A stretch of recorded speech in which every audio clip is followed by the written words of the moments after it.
I wanted to ask the panel just two questions, and then we'll have a wrap. The first question really is rooted, there's an essay in the book called The Gateway Moment, by a head teacher called Richard Sheriff. And he begins by saying he was himself part of the Forgotten Third in Hull many years ago when he did CSEs. And the road not taken for him was failure at CSE. It was a grade 1 CSE. And he goes on to argue, passionate about the Forgotten Third, he attacks in his essay Mr. Norm reference. Mr. Norm reference, Ms. Norm reference.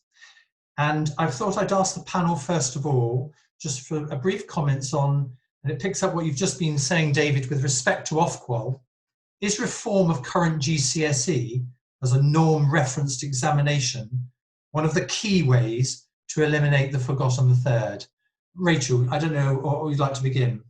I thought it was a beautifully written essay by Richard, and in it he says, let's just use criterion referencing. And I completely agree, and it's really what David was saying as well. I think that if there is a golden opportunity coming out of this coronavirus pandemic, it is an opportunity to look at our assessment systems afresh, to look at what are the skills within literacy and numeracy that are really required for successful, thriving, happy lives, and are they the ones that that students need to demonstrate in order to get a grade 4 at GCSE? I would suggest probably not. So, for example, developing skills of oracy is so important, but not really assessed through our GCSE English. I'd like to see a more diverse set of skills assessed. I'd like to see assessment not just being solely measured by terminal examination. I don't think we must lower our expectations. That's really, really important. But I lastly would say, I think we need to stop viewing being en route to achieving high grades as failure. You know, if you pass your driving test age 25, it doesn't make you any less good a driver than if you passed it at 17. And one of the terrible things I think about our current system is that judgments are made that linger at the age of 16 on a young person. Thank you, Rachel. And you mentioned there oracy. Peter Hyman has a powerful essay in the book called Helping Every Child Find Their Voice. And again, we made strong recommendations about the new revised format of English, that oracy should have a much stronger component. Marc, on that question about Mr. Norm or Ms. Norm reference. Just fully agree with what's been said, Roy. I mean, I think it's super important that as a pupil, if I'm one of potentially the Forgotten Third, I know what is expected of me. What do I have to achieve to reach this standard? Because I think for so many of our pupils, it feels like achievement, attainment, education is not in their gift. It's not in their control, and that can be quite demotivating. It can be soul destroying at times. There's a lack of clarity over that. So I think it's fundamentally important that we set out what is it that I need to achieve, and whether I'm on my way to get there. And I fully agree with Rachel about driving, because I passed my driving test first time and I'm terrible at it. So I think the point around oral language is critical too.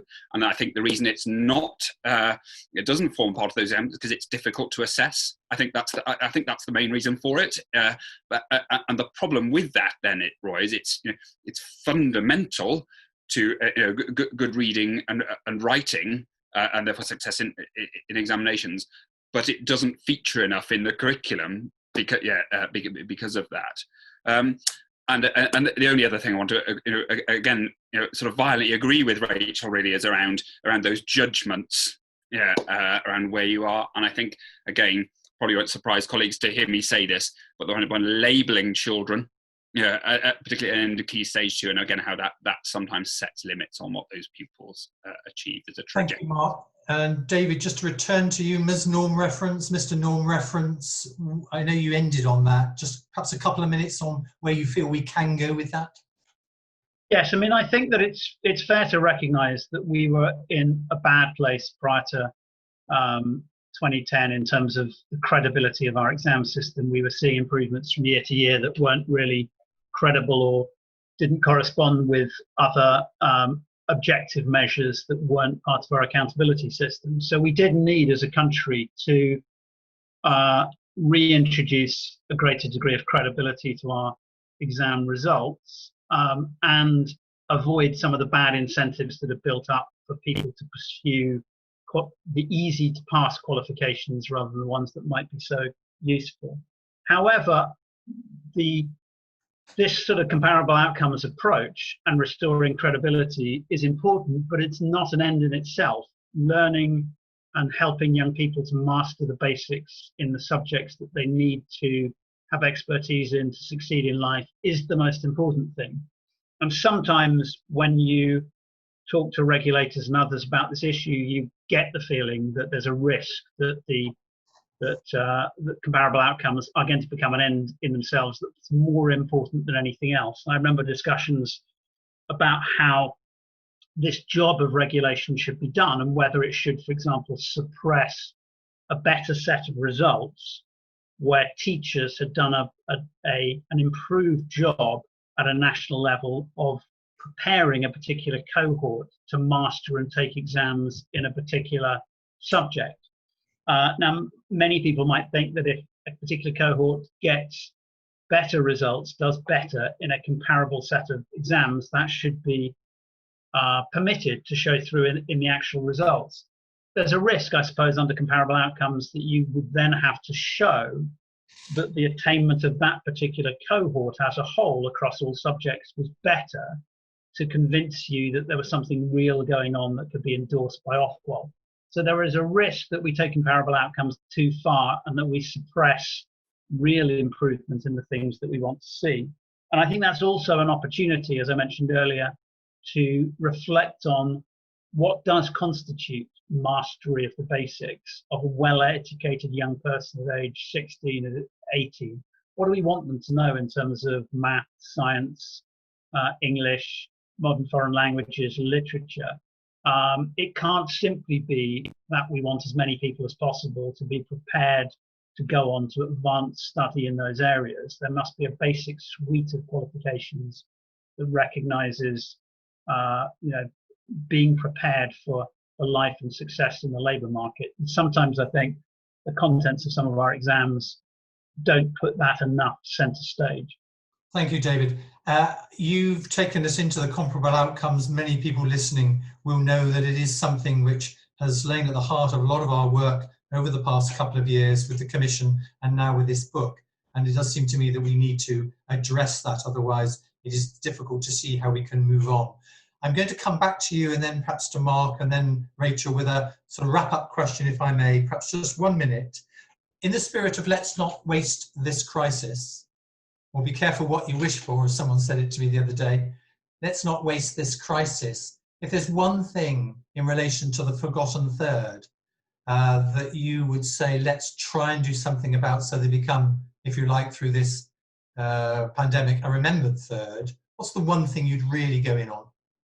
I think the one thing I'd say is that the challenge of avoiding a massive increase in the gap over the next year or so, year and beyond, is so enormous that it ought to cause policymakers and system leaders to put a lot of energy and focus over the next year or so into catch up, into how we stop some of those young people, particularly from more disadvantaged backgrounds, falling behind. That should give us a real flavour of how much we can achieve where we really make something a national policy objective and put the right resources behind in an evidence-based way. And I don't at all imply that it will be easy to prevent the gap from increasing and certainly not to narrow it, but it will give us a sense of what can be achieved and a sense that the present enormous gap between disadvantaged pupils and the rest is not an inevitable feature of our system, but is something that's amenable to action if we want to make it a priority. Thank you for that very positive note. Nice segue, Mark, into you. Well, absolutely, the focus on that gap between disadvantaged pupils and their peers But fundamentally, I'd say that's got to be about getting it right day in, day out in the classroom for those pupils over time. That's where we can make the biggest difference in terms of sustained learning. The other thing, Roy, I would, and I've talked to you about this previously too, is one of the real, very few positives that have come out of this experience, I think, is the relationship between families and schools, and I think there's something really, really positive to build on there in terms of a better understanding from schools' perspective about what it's like to grow up as a disadvantaged young family in some of our communities, but also the challenges around the process of learning as well. So a better sense of working together, I think, is really something that we have an opportunity to build on. Mark, thank you. And lastly, Rachel, that question about let's not waste a crisis, and in a crisis pick up ideas that are lying around. Which ones do we take forward? Which one do we take forward from your point of view? So Mark said, and he's absolutely right, we need to focus on quality teaching in the classroom. But I think if I was a head teacher now, I would be saying the one thing that I would really focus on is training up all of my staff, teaching and operational, to be facilitators of out of school learning, because I think there'll be more spikes and sadly there'll be more pandemics. And what we've seen in the last 3 months is some students are great at organising their time, knowing how to research, having the wherewithal to know what to do when they don't know what to do. And others are struggling and dropping off the radar. And I think 3 things that we need to be doing in terms of facilitating out of school learning, not doing it ourselves, but facilitating it, is around ensuring that every child has the learning conditions in their home to be able to learn out of school, about making sure they've got peer networks of people around them to study with and learn from, and by making sure that they have the learning behaviours that mean they can be self-regulating learners. Thank you, the 3 of you, for those complementary responses to let's not waste a crisis. I think that brings almost to an end our broadcast today, wherever you are. I'd like to finally, if I may, mention just a few things and a few thanks. There are some videos, recordings of 4 of the essays in the book. One by Catherine Cezanne, who talks about the GCSE resit industry and vocational education. There's a great essay by Nick Taylor-Mullings from his perspective in South London around matters of race and class. Ian Veach from the northeast of England writes about many, many youngsters and families that we've talked about brought up on the wrong side of the tracks, and how to work with families, interestingly, Mark. Very powerful essay on that subject. And I'll also mention Richard Sheriff again, who in his essay from a personal perspective talks about how we might address issues around the forgotten third. They tackle some thorny issues. You can hear their recordings on the website there. Finally, from me, I'd like to thank, obviously, David, Rachel and Mark. I'd like to thank in particular the fantastic team at Unity. Somebody behind the scenes you've seen occasionally on the screen. Joe Francis has put all this together.